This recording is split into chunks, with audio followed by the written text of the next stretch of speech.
Alors, nous avons vu précédemment comment créer son site web, pourquoi créer son site web, comment le site web était la plateforme par excellence pour communiquer, la fondation de sa communication en ligne. Et on a vu également quels sont les outils les plus à même de répondre à un maximum de critères, à la fois sur la qualité technique de votre site web, à la fois sur son optimisation et à la fois notamment sur son évolutivité et la possibilité de le référencer. Ce qu'on va voir maintenant, c'est justement le référencement. On va commencer par un rappel de base sur ce qu'est le référencement et puis ensuite on verra petit à petit un petit peu plus de détails sur les différents types de référencement et l'explication sur comment optimiser pour le référencement. Sans plus attendre, on démarre avec une petite devinette. D'après vous, quel est le meilleur endroit pour cacher un corps? Alors, le meilleur endroit pour cacher un corps, c'est la deuxième page des résultats de recherche de Google. Alors, c'est une devinette humoristique qui est assez connue dans le monde du référencement. Il s'agit là de mettre en avant le fait que, effectivement, beaucoup de personnes veulent être référencées en fonction du secteur sur lequel on se situe, c'est plus ou moins concurrentiel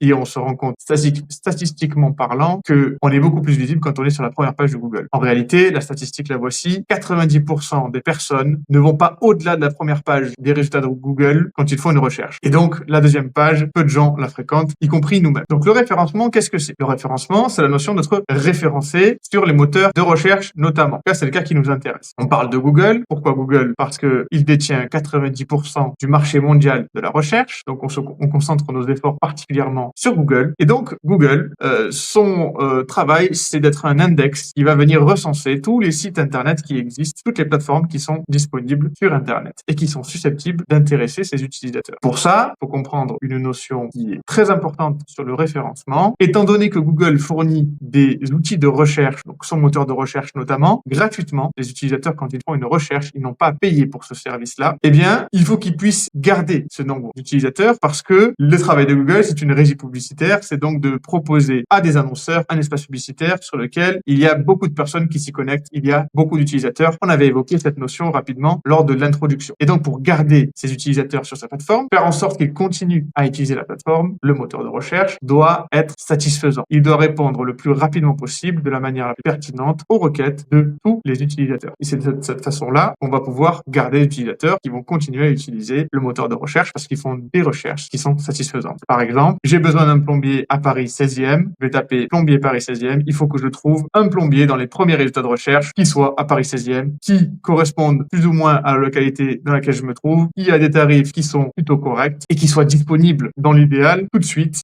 pour mon urgence. C'est ça la notion de référencement pour Google. Et donc pour faire ça, Google définit tout un tas de critères, il y en a plus de 250 qui existent, pour choisir quel site apparaîtra dans les premières positions, en tout cas quel site apparaîtra à quelle position en fonction d'une requête donnée, d'un contexte utilisateur donné, puisqu'effectivement, il n'y a pas que les mots-clés et la requête en elle-même qui comptent, mais tout un tas de paramètres que Google possède et prend en considération quand il considère une requête utilisateur. Et donc, ces fameux critères déterminent quelles sont les actions à mener sur les sites web ou sur les plateformes sur lesquelles on est visible pour optimiser son référencement. Voilà ce qu'est le référencement. Si on prend le cas particulier d'un cabinet d'avocats, vous l'aurez compris, référencer un cabinet d'avocats sur Internet, cela veut dire que quand un client potentiel fait une recherche pour un cabinet d'avocats, il doit tomber sur le vôtre. En tout cas, vous devez être dans les premiers résultats pour être bien référencé en tant que cabinet d'avocats. Évidemment, le référencement n'est pas absolu, il est relatif à énormément de critères et à un contexte bien particulier qui est de mieux en mieux compris et de plus en plus complexe à définir vis-à-vis de l'intelligence artificielle parce que Google a de plus en plus d'outils pour comprendre les sites et comprendre les requêtes et utilise notamment l'intelligence artificielle pour mieux comprendre et mieux répondre. Donc, on va dézoomer et on va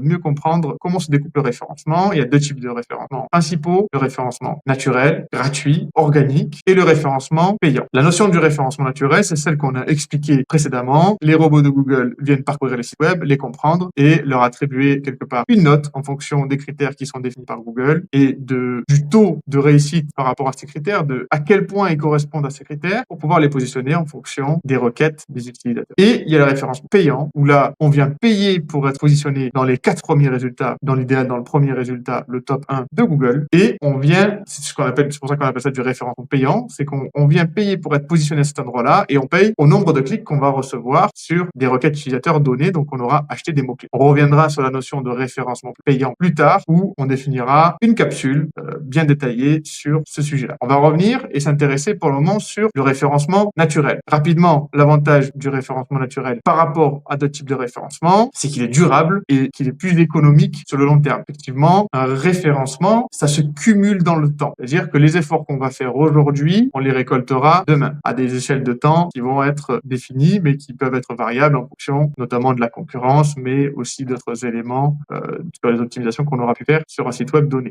Et le référencement payant, contrairement au référencement naturel qui donne ses fruits plus tard, mais sur lesquels on peut capitaliser. Et le référencement payant, lui, nous donne une visibilité immédiate. On est immédiatement placé sur les premiers résultats de recherche Google, moyennant finance, évidemment, mais on ne capitalise sur rien du tout. C'est-à-dire qu'à partir du moment où on arrête de payer, on n'est plus dans les premiers résultats et on n'aura pas su capitaliser sur les efforts donnés par d'éventuelles campagnes de référencement payant. Dans les deux cas de référencement, l'idée qu'il y a derrière, c'est d'être visible pour les personnes qui sont intéressées par ce que l'on propose, susceptibles en tout cas d'être intéressées par nos services, nos prestations. Que ce soit du référencement payant ou naturel, on veut être positionné sur les mots-clés, sur les requêtes qui vont donner lieu plus tard à des actions de conversion avec des interactions, on pourra appeler cela, avec l'utilisateur. C'est-à-dire une requête qui donne lieu à un clic, une visite sur votre site web, la personne va rester, va regarder votre site web, va être de plus en plus intéressée puisqu'il sera efficace et optimisé pour la conversion et va faire une action de conversion qu'on avait définie précédemment, c'est-à-dire un appel, un remplissage d'un formulaire, un envoi d'email, etc., etc. On poursuit le rappel sur la notion de référencement naturel. On avait déjà vu ça. Le référencement naturel se décompose en plusieurs parties. Il comprend le référencement local, le référencement dit on-page ou on-site et le référencement off-page. On va voir juste après en détail les trois notions différentes en détail. Alors pourquoi c'est important le référencement naturel? Alors outre le fait que la plupart des gens ne s'arrêtent à la première page et ne vont pas sur les pages suivantes des résultats de recherche, c'est aussi une notion très importante concernant votre crédibilité et votre visibilité, bien entendu. Pourquoi? On a déjà vu précédemment les notions d'image de marque, de crédibilité, de notoriété. Eh bien, en termes de crédibilité, dans la tête des utilisateurs, dans la tête des personnes qui font les recherches, quand ils font une recherche donnée parce qu'ils ont besoin de vos services, par exemple, eh bien, si vous allez atterrir dans les premières positions de recherche pour cette requête-là, eh bien, dans la tête de l'utilisateur, vous êtes le meilleur. C'est pas forcément le cas et c'est ça qui est intéressant dans le référencement. Effectivement, ce n'est pas le premier résultat de recherche, ce n'est pas le cabinet d'avocats qui est dans les premiers résultats de recherche qui est le meilleur cabinet d'avocats. C'est simplement le cabinet d'avocats qui a le mieux travaillé sa visibilité en ligne. Et c'est là la faille, entre guillemets, à exploiter, c'est que pourtant, dans la tête de l'utilisateur, il y a une association directe entre les premiers résultats de Google et la crédibilité du cabinet. On va donner beaucoup plus de crédit à un cabinet d'avocats qui va sortir dans les premiers résultats de recherche parce qu'on se dit que s'ils sont dans les premiers résultats de recherche et que Google les positionne à cet endroit stratégique et les recommande, donc ils sont recommandables, donc ils sont professionnels et ils vont être à même de répondre à ma demande. Et donc, ça ne veut pas dire qu'on va forcément vous appeler, mais en tout cas, ça maximise les chances d'obtenir des conversions, des interactions avec ses clients potentiels. Rappelez-vous, on l'a vu également, les clients n'achètent pas un produit ou un service sur sa valeur propre. Ils achètent un produit ou un service sur la valeur perçue. Et donc, le positionnement sur Google va impacter directement la valeur perçue de ces produits. En conclusion, le site web, c'est la plateforme qui vous appartient, mais le référencement, c'est le moteur qui le propulse vers vos clients. À travers cette formation, nous vous guiderons pour combiner ces deux éléments de manière efficace et stratégique. Tout de suite après, nous verrons le référencement local en détail. Cette vidéo vous a plu? Vous voulez aller plus loin? Si c'est le cas, je vous invite à prendre rendez-vous avec l'un de nos experts avec le lien juste en dessous de cette vidéo.